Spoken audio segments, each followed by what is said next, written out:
Hello friends, हम पूजा देवी नमस्कार। बहुत ही प्यारा सुंदर सा विवाह गीत ले बनी, बेटा विवाह गीत ले बनी। सुनी जा, बताई जा। कहाँ की ऊंची मंदिरवा, कहाँ की नीची मंदिरवा,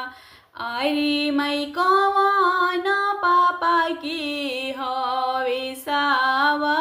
डागर बबुआ खिले की मांग सुफूल की गेंदावा,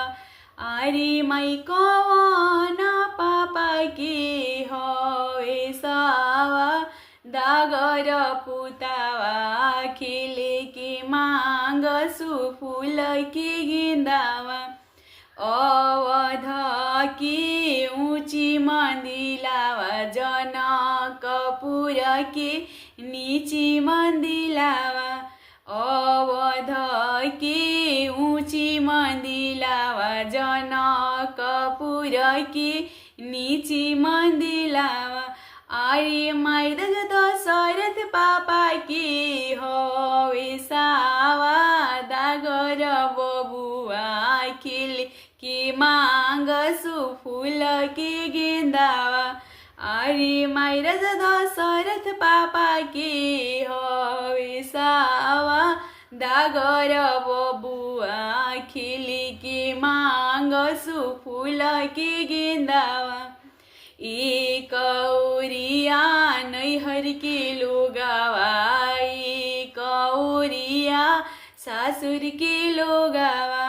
अरे माई बिचावा में बैठले सुंदर दुल्हा, खेले लगले फूल की गेंदावा,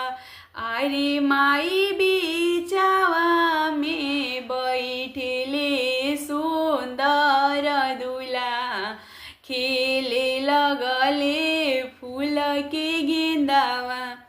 जीती गईले ससुरा के लोगावा, हारी गईले नैहर के लोगावा, अरे माई ताली ठोकी हंसले दशरथ समधिया, जो हम जीती गईनी, अरे माई ताली ठोकी हंसले दशरथ समधि, आजु हम